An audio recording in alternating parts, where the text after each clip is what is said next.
Na aula de hoje, iremos retomar a explicação acerca dos gêneros literários. Vamos trabalhar com o gênero lírico. Pertence ao gênero lírico o poema que extravasa as emoções íntimas pela expressão verbal, rítmica e melodiosa. Originalmente destinada ao canto e acompanhado do som de um instrumento de corda, essa manifestação literária encontrava, inicialmente, inspiração nos sentimentos reais ou imaginários e na própria musicalidade. Dizemos que um texto pertence ao gênero lírico quando nele predomina a expressão do eu, quando o eu lírico projeta seu mundo interior, revelando sentimentos, desejos e emoções. Quando analisamos um poema, devemos observar diversos elementos que vão além do significado das palavras que o compõem e o sentido que elas têm no texto. Devemos observar a sua estrutura, ritmo, métrica, sons e refrão. Para exemplificar todos esses conceitos, tomaremos como exemplo durante toda a videoaula o soneto de separação de Vinícius de Moraes. Cada linha do poema é chamada de verso, e o conjunto de versos é chamado de estrofe. Todo poema possui um eu lírico. O eu lírico é a voz que expressa suas emoções no poema, um eu poético, simulado, inventado pelo poeta e que não pode ser confundido com ele.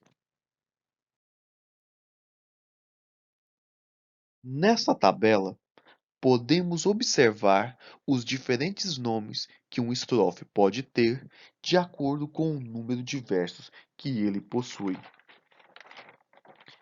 Antes de darmos continuidade a esta videoaula, é interessante que vocês tenham visto a videoaula de acentuação, pois iremos precisar de alguns conceitos expostos ali. O método é a sequência de sílabas que podem ser medidas em um verso. Daí delas serem chamadas de sílabas métricas ou poéticas. A metrificação ou versificação é um conjunto de regras relativas à medida e à organização do verso ou da estrofe. Saiba que, na poesia, a contagem das sílabas poéticas é diferente da contagem das sílabas gramaticais. Vamos fazer um passo a passo para metrificar os versos de um poema. Primeiro, você deve analisar verso por verso. Segundo, você deve grifar a sílaba tônica, a sílaba forte, da última palavra do verso, pois você só poderá contar até ela, desconsiderando as sílabas fracas, as átonas posteriores. Vamos analisar o primeiro estrofe do soneto de separação. No primeiro verso, a última palavra é pranto. Ela é uma paroxítona terminada em ó. Logo, sua sílaba tônica é pran. No segundo verso, a última palavra é bruma e a sílaba tônica bru.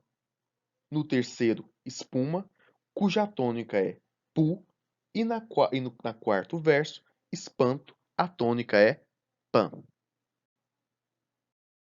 Terceiro, as vogais finais e iniciais das palavras podem se unir para formar uma única sílaba poética durante a leitura, ou seja, há a fusão de vogais e semivogais no encontro de palavras, o que chamamos de elisão. No primeiro verso, si e o unem-se, ocorrendo o mesmo no terceiro e quarto verso, com si-a-s, si-o-s. No segundo verso, so e i, co e a também se unem. Agora, vamos separar as sílabas poéticas, separando-as com uma barra. Primeiro, vamos grifar a sílaba tônica da última palavra, pran. Voltamos ao início do verso. De repente, te, do, ri, zo, fei, sio, pranto. No segundo verso, a última palavra é bruma, a sílaba tônica, bru. Voltando ao início do verso. Si, len, si, o, zi, branco, co, moi, bruma. No terceiro verso, a sílaba tônica da última palavra é pu. Vamos ao início do terceiro verso. I, das, bo, cas, u, ni, das, fei, sias, pu, ma. No quarto verso, a sílaba tônica é pan. Voltando ao início. I, das, mãos, es, pau, ma, das, fei, seus, pan. Agora, vamos contar quantas sílabas poéticas tem cada verso. 1, 2, 3, 4, 5, 6, 7, 8, 9, 10. Lembrando que só podemos contar até a sílaba tônica da última palavra. Vamos para o segundo verso. 1, 2, 3, 4, 5, 6, 7, 8, 9, 10. Terceiro verso. 1, 2, 3, 4, 5, 6, 7, 8, 9, 10. Vamos para o quarto verso. 1, 2, 3, 4, 5, 6, 7, 8, 9, 10.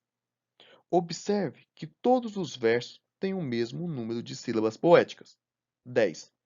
Logo, há uma regularidade de sílabas poéticas em todo o soneto. Alguns números de sílabas poéticas, devido à sua recorrência na produção literária, possuem nomes especiais, conforme a tabela aqui apresentada. Quando um verso possui 5 sílabas poéticas, ele é chamado de redondilha menor. Quando possui 7 sílabas poéticas, chama-se redondilha maior. Quando ele tem 10 sílabas poéticas, ele é chamado de decassílabo. E quando ele tem 12 sílabas, chama-se dodecassílabo ou verso alexandrino. O ritmo em um poema se constrói com a alternância de sons fracos e fortes. Observe nos versos abaixo as sílabas que iremos grifar.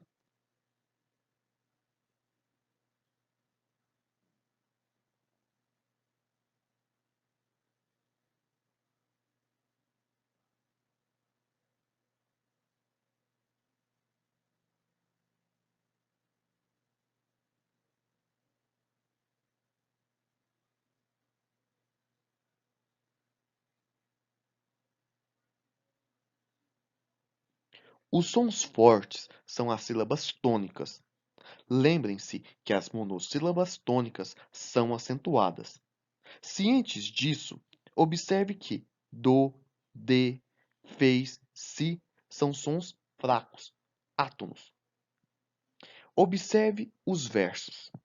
Note que há um padrão de sílabas tônicas, concentrando nas sílabas 3, 6 e 10, havendo assim uma regularidade no ritmo do soneto.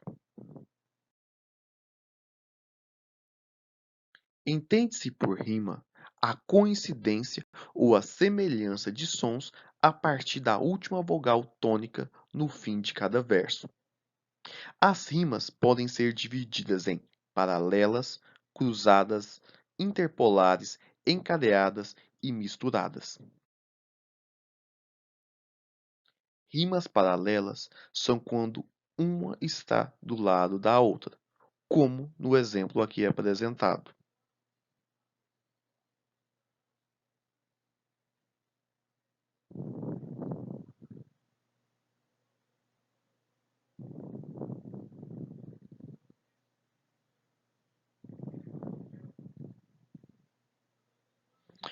Sons iguais recebem sinais iguais. Observe, toda sílaba terminada em unos tem o sinal A. Todo verso terminado em ão recebe o sinal B. E todo verso terminado em aço recebe o sinal C. Note que o primeiro e o segundo verso têm a mesma rima, o terceiro e o quarto possuem também a mesma rima, o quinto e o sexto, o sétimo e o oitavo. Logo, a sequência das rimas nesse poema é AA, BB, CC, BB. As rimas alternadas são as rimas que revezam nos versos de uma mesma estrofe. Observe o poema abaixo.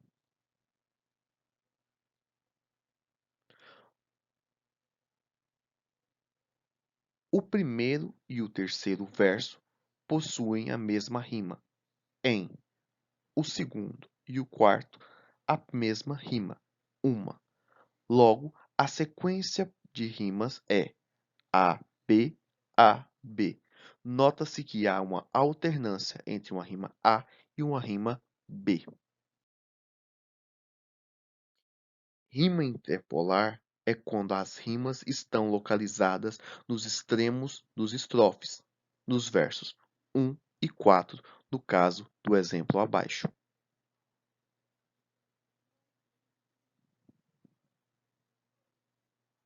Note que a sequência de rimas é A, B, B, A.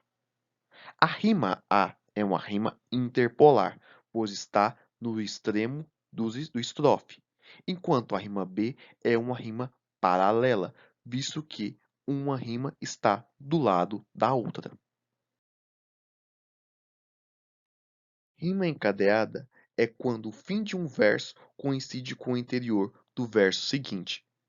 Observe a disposição das rimas no estrofe abaixo.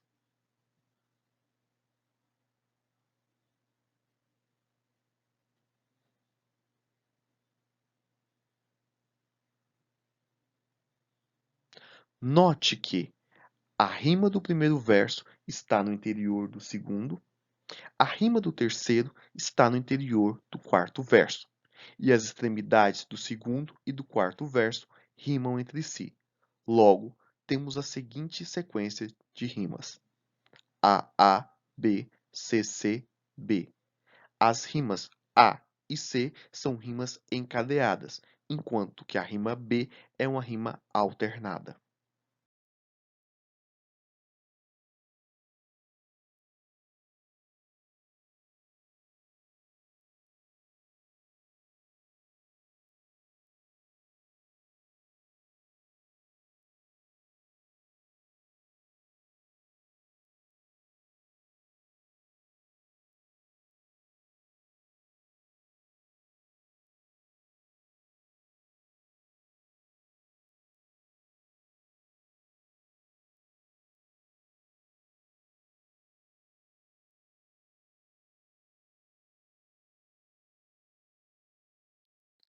Além de classificar as rimas quanto à sua disposição dentro de uma estrofe, as rimas podem ser classificadas quanto às suas classes gramaticais, em ricas e pobres.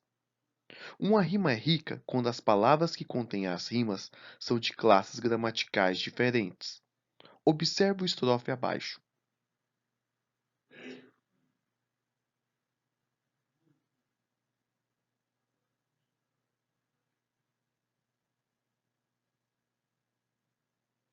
Observe a rima A.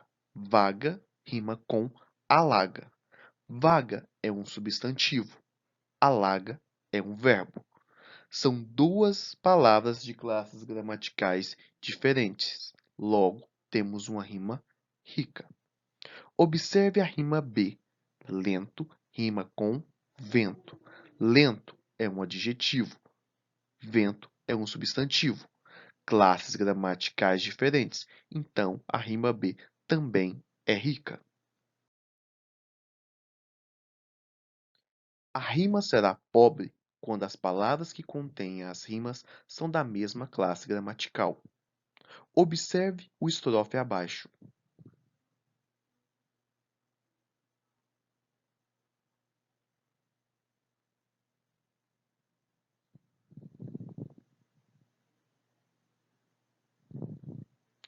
Observe a rima A.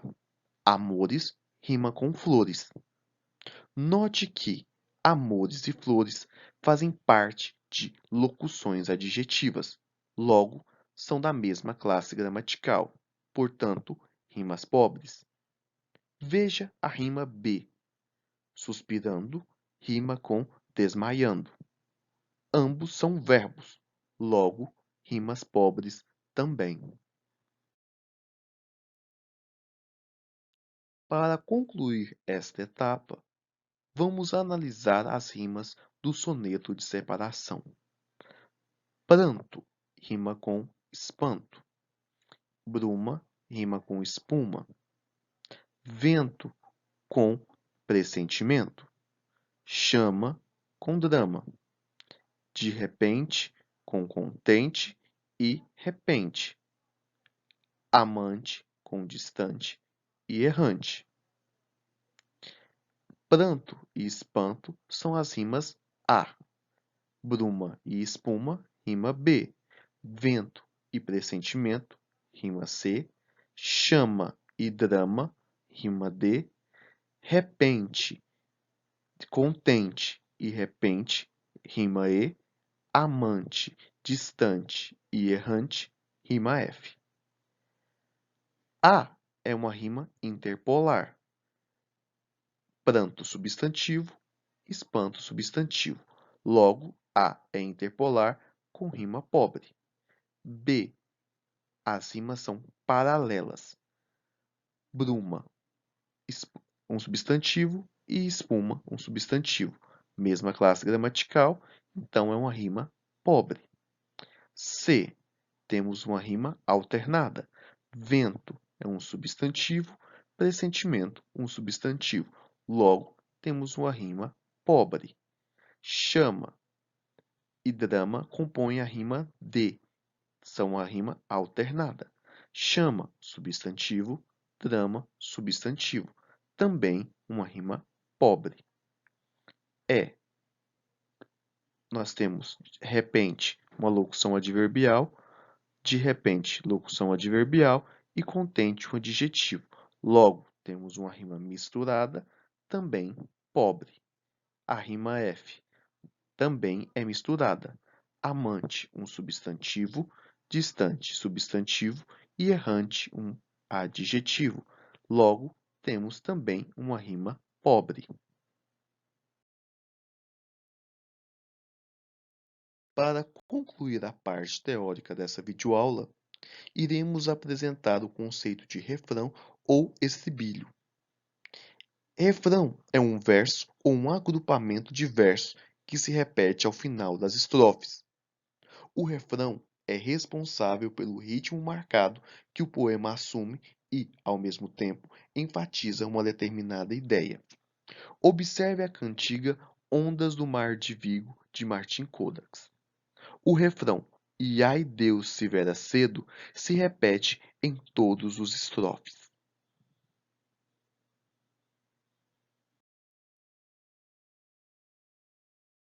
Agora, responda ao questionário proposto no nosso ambiente virtual de aprendizagem.